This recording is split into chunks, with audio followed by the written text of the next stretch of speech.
പ്രിയപ്പെട്ട കൂട്ടുകാരെ, ഉണ്ണീശോയോടൊപ്പം ഇന്ന് നമ്മൾ 5-ാം ദിവസമാണ്.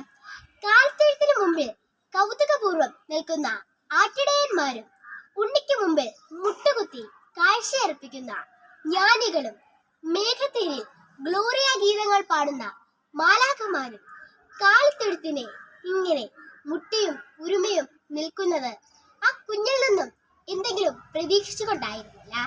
ആ കുഞ്ഞിനെ സ്നേഹിക്കുവാൻ വേണ്ടി മാത്രമായിരുന്നു.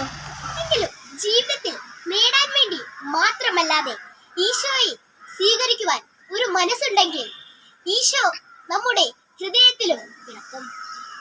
ഉണ്ണീശോയെ, നിനക്കായി ഞാനൊരു പൂമത്തെ ഒരുക്കട്ടെ. ഉണ്ണീശോയെ, ഞാൻ നിന്റേതാണ് കേട്ടോ എന്ന് ഒരു 12 പ്രാവശ്യം നമുക്ക് പറയാം.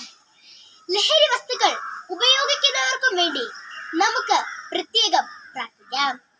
കൂട്ടുകാരെ, നാളെ ഒരു പുതിയ സമ്മാനവുമായി വരുന്നത് വരെ ബൈ ബൈ.